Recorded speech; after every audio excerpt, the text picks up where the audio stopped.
At 8:45 a.m. on a Wednesday morning in September, Miriam Cole left a voicemail for her sister Janet.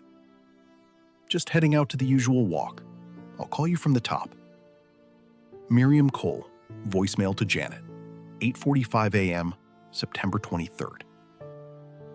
The top meant Dunwich Cliffs.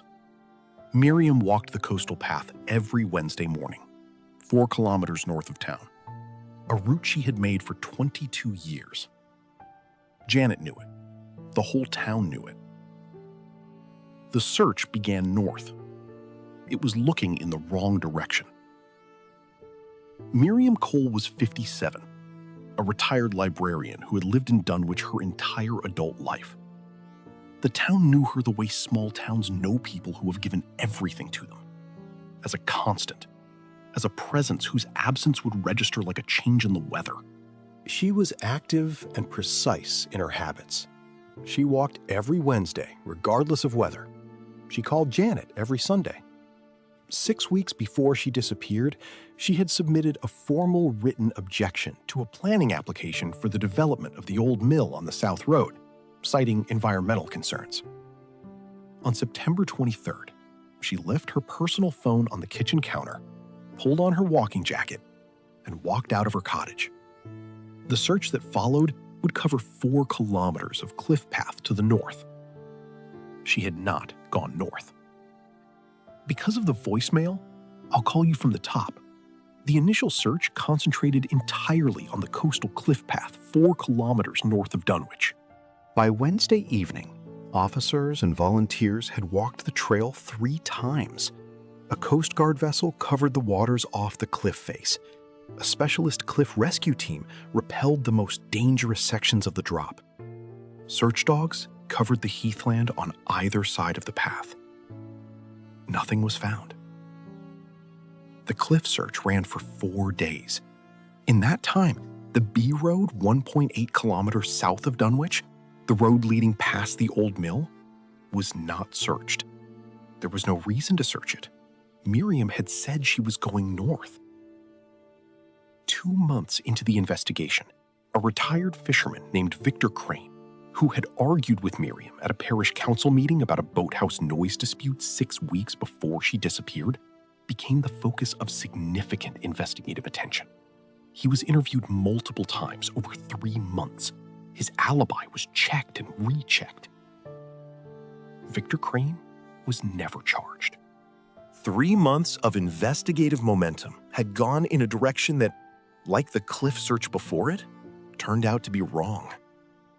8 months after Miriam Cole disappeared, a council maintenance worker named Douglas Ferris was clearing overgrown verge along the B Road south of Dunwich, 1.8 kilometers from the town center, on the opposite side of town from everything the search had covered. He found Miriam's walking jacket caught in a hedge. 5 meters further into the overgrowth, concealed by 8 months of uncut vegetation, a mobile phone. Not Miriam's personal phone, which had remained on her kitchen counter since the morning she disappeared. A basic handset. A second phone that nobody had known she owned. Investigators established that the second phone had been purchased 3 weeks before she disappeared.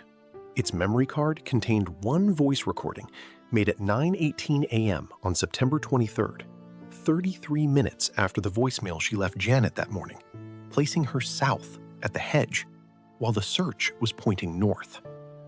The content of that recording has not been publicly disclosed.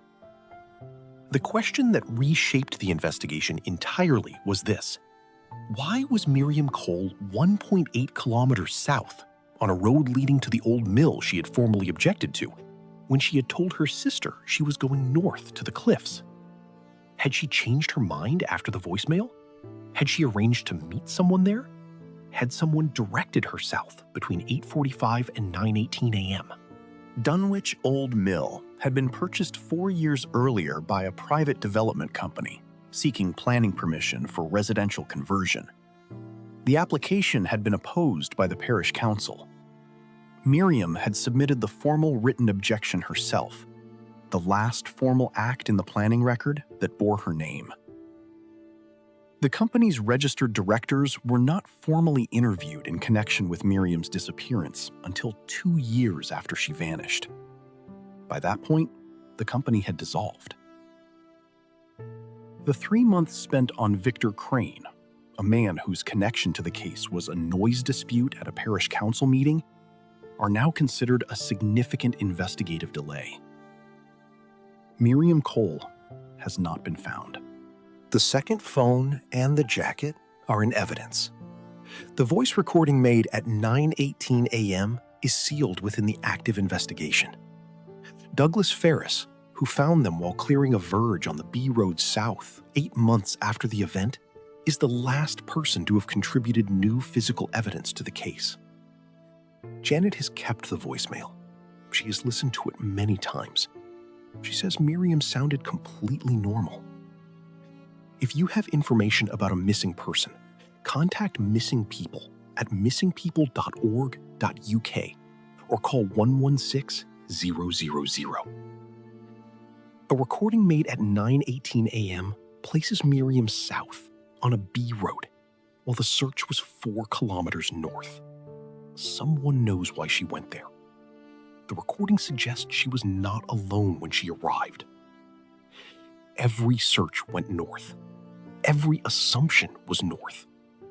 The jacket was 1.8 kilometers south, in a hedge, for 8 months. "I'll call you from the top."